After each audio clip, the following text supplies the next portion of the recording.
Hello everyone, I'm William Strife, and welcome to Tales from Skyrim.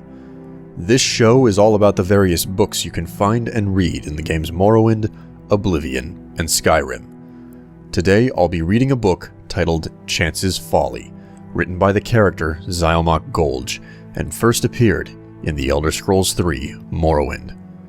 Appearing only in Morrowind and Skyrim, this book is a bit of an oddity, as it was originally a skill book in Morrowind, but for some unknown reason, it was downgraded to a standard piece of literature with no effect in Skyrim.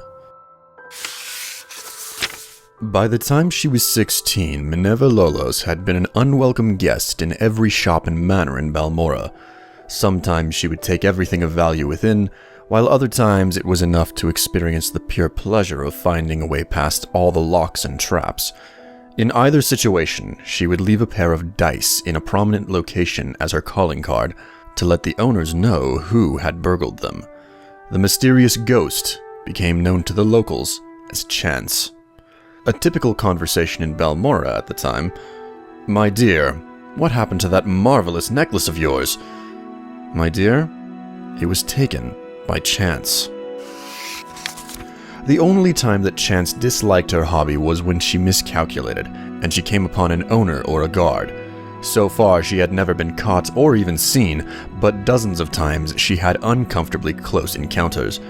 And there came a day when she felt it was time to expand her reach. She considered going to Vivec or Genesis, but one night at the Eight Plates, she heard a tale of the Haran ancestral tomb. An ancient tomb filled with traps and possessing hundreds of years of the Haran family treasures. The idea of breaking the spell of the Haran tomb and gaining the fortune within appealed to Chance, but facing the Guardians was outside of her experience. While she was considering her options, she saw Ulster Moresby sitting at a table nearby, by himself as usual. He was a huge brute of a Breton who had a reputation as a gentle eccentric, a great warrior who had gone mad and paid more attention to the voices in his head than to the world around him. If she must have a partner in this enterprise, Chance decided, this man would be perfect. He would not demand or understand the concept of getting an equal share of the booty.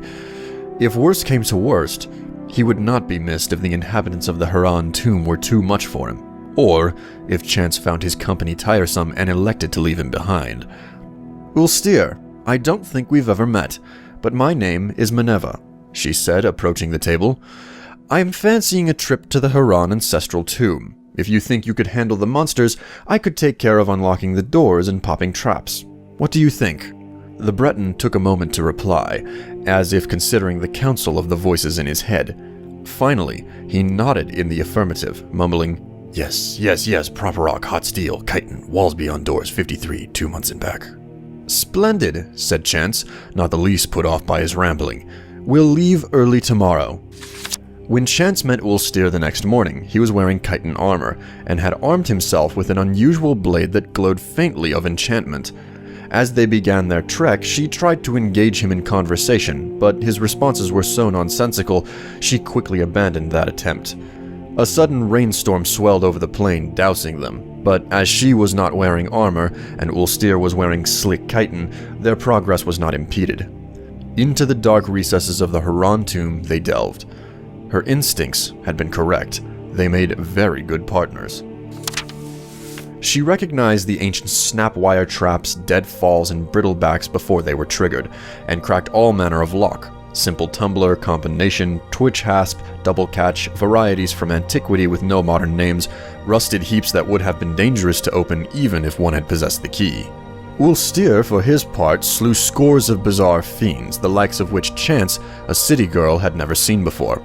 His enchanted blade's spell of fire was particularly effective against the frost Atronachs. He even saved her when she lost her footing and nearly plummeted into a shadowy crack in the floor. "Not to hurt thyself," he said, his face showing genuine concern.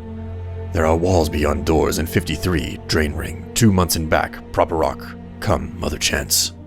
Chance had not been listening to much of Ulster's babbling, but when he said Chance, she was startled.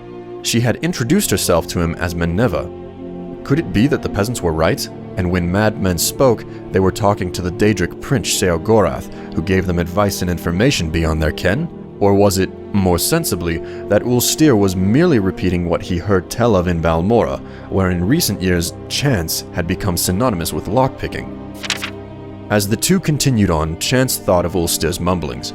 He said chitin when they first met, as if it had just occurred to him, and that chitin armor that he wore had proven useful.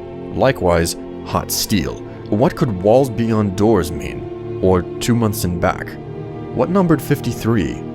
The notion that Ulster possessed secret knowledge of her and the tomb they were in began to unnerve Chance. She made up her mind then to abandon her companion once the treasure had been found. He had cut through the living and undead guardians of the dungeon. If she merely left by the path they had entered, she should be safe without a defender. One phrase he said made perfect sense to her, though.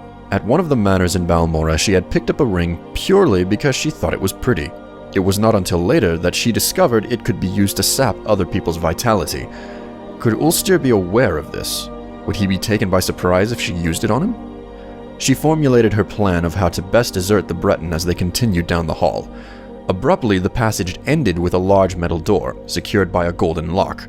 Using her pick, Chance snapped away at the two-tumbler and bolt and swung the door open. The treasure of the Haran tomb was within. Chance quietly slipped her glove off of her hand, exposing the ring as she stepped into the room. There were 53 bags of gold within. As she turned, the door closed between her and the Breton. However, on her side, it did not resemble a door anymore, but a wall.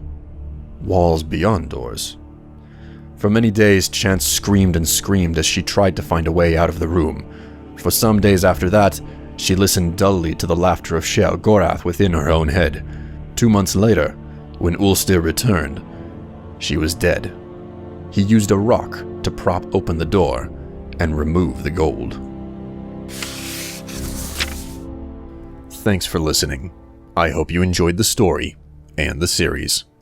I'm William Strife, signing out.